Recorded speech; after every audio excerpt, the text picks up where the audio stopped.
Good morning students. पिछली class अपन मास spectrograph के बारे में बात कर रहे थे, यानी कि द्रव्यमान स्पेक्ट्रोग्राफ कि इसकी सहायता से किसी परमाणु का द्रव्यमान ज्ञात करते हैं और उसमें से इलेक्ट्रॉन के द्रव्यमान को घटा दिया जाए तो नाभिक का द्रव्यमान प्राप्त किया जा सकता है। ये मैंने आपको पिछली क्लास में बता दिया था। और जो मास स्पेक्ट्रोग्राफ होते हैं उसके मुख्य भाग होते हैं आयन सोर्स, जिसके बारे में अपन डिस्कस कर चुके हैं। दूसरा है फिल्टर, इसका अपन ने कुछ हिस्सा डिस्कस किया था। और तीसरा है रिकॉर्डिंग चैम्बर।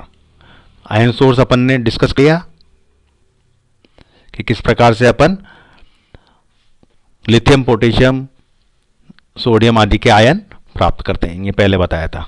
फिल्टर के बारे में की थी और एनरिच फिल्टर के बारे में अपन ने बात की थी, ये अपन पहले डिस्कस कर चुके हैं। ये यहां तक अपन पिछली क्लास में अपन ने कर लिया था। अब अपन संवेग फिल्टर या मोमेंटम फिल्टर के बारे में बात करेंगे। तो संवेग फिल्टर की आवश्यकता क्यों रही? क्योंकि ऊर्जा फिल्टर से बाहर आने वाले आयनों की ऊर्जा तो समान होती है, लेकिन उनके द्रव्यमान भिन्न भिन्न होने के कारण उनके संवेग अलग अलग हो सकते हैं। ठीक है, तो भिन्न भिन्न संवेग वाले धन आयन पुंज से समान संवेग वाले आयनों के किरण पुंज प्राप्त करने वाले उपकरण को अपन संवेग फिल्टर कहते हैं। का जो अपन को करण प्राप्त होंगे या आयन प्राप्त होंगे, उनके सबके संवेग समान होंगे। समान द्रव्यमान वाले आयनों को एक स्थान पर एकत्रित करने के लिए ऊर्जा फिल्टर से बाहर निकलने वाले आयनों को संवेग फिल्टर में प्रवेश कराया जाता है। ठीक है, इस फिल्टर में यह ध्यान रखिएगा वर्ड, त्रिज्यखंडी चुंबकीय क्षेत्र को काम में लिया जाता है। जब आयन फिल्टर में प्रवेश करता है तो उस पर लंबवत चुंबकीय क्षेत्र के कारण एक चुंबकीय बल लगता है। इस त्रिज्यीय बल के कारण धनावेशित आयनों का पथ वृत्ताकार हो जाता है। इस वृत्ताकार की त्रिज्या निम्न सूत्र द्वारा दी जा सकती है, mv²/r=NeVB। इसको अपन ऐसे भी ले सकते हैं, mv=NeBr। mv=NeBr को अगर अपन देखें तो अपन कह सकते हैं कि जिन आयनों का संवेग ज्यादा है उन आयनों की वृत्ताकार पथ की त्रिज्या भी ज्यादा होगी, यानी कि R का मान ज्यादा होगा। ठीक है, इस इक्वेशन के अंदर M कण का द्रव्यमान है, B चुंबकीय क्षेत्र की तीव्रता, R वृत्ताकार पथ की त्रिज्या तथा V वेग है। इस फिल्टर से बाहर निकलने वाले कणों का संवेग इस उपरोक्त समीकरण के द्वारा दिया जा सकता है। बनावट इस प्रकार की है, पहले मैं इसका बता दूं थोड़ा। इसमें A बिंदु से समान ऊर्जा कण प्रवेश करते हैं तथा वे समान ऊर्जा के कण त्रिज्यखंडी भाग, जिसमें कण के पथ के लंबवत चुंबकीय क्षेत्र लग रहा है, में चुंबकीय बल के कारण विभिन्न वृत्ताकार कक्षा में गति करते हैं तथा इससे बाहर निकलने के बाद में विभिन्न स्थानों पर फोकस हो जाते हैं।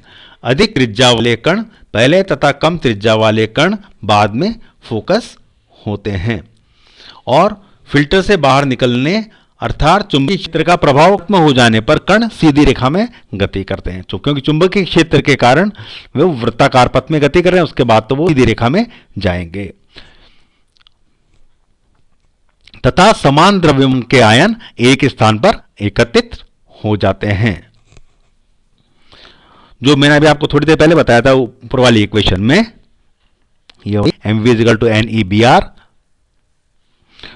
उससे अपन कह सकते हैं कि अधिक संवेग के कणों का वृत्ताकार की त्रिज्या अधिक होने के कारण वे ये संवेग फिल्टर से बाहर निकलने पर पहले फोकसित हो जाते हैं तथा कम संवेग वाले आयन बाद में।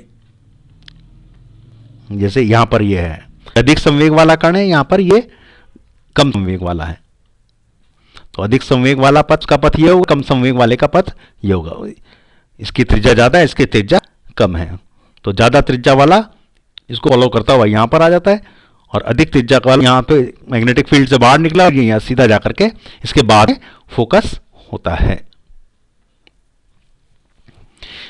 इस उपकरण में समान संवेग के आयन प्राप्त होने के साथ साथ फोकसन भी हो जाता है। बेस्ट फोकसिंग के लिए स्लिट ए सी तथा चुंबक की सीमा का केंद्र ओ एक तल में होना चाहिए। फोकसिंग तभी सबसे बढ़िया होगा। ये स्लिट ए स्लिट, ये तो स्लिट ए स्लिट सी ए, और ये चुंबकीय सीमा का केंद्र ओ है। ये ए के तल में होना चाहिए, तो उस टाइम बेस्ट फोकसिंग देखने को मिलता है। इसके बाद बात करेंगे वेव फिल्टर की या वेलोसिटी फिल्टर। वेलोसिटी फिल्टर से समान वेग के आयन एक साथ एकत्रित किया जाते हैं, चाहे उनके आवेश तथा द्रव्यमान कुछ भी हो। इस उपकरण में आयन पर लंबवत चुंबकीय तथा विद्युत क्षेत्र आरोपित किया जाता है तथा इनके मान इस प्रकार समायोजित करते हैं कि दोनों क्षेत्रों के कारण आयन पर लगने वाले विद्युत बल तथा चुंबकीय बल एक दूसरे के प्रभाव को नष्ट कर सकें। इनका एडजस्टमेंट इस तरह से करते हैं, अर्थात फिल्टर से वे ही कण बाहर आ सकेंगे जिनके लिए N E into capital E is equal to N E into V B हो, यानी कि विद्युत बल बराबर चुंबकीय बल। इसकी सहायता से अपन क्या लिख सकते हैं, V is equal to E upon B. तो V is equal to E upon B जिन कणों के लिए संतुष्ट हुआ वे कण तो इस फिल्टर से बाहर पाएंगे और अन्य वेग वाले कण इस फिल्टर से बाहर नहीं आते। तो ये था वेलोसिटी फिल्टर के बारे में।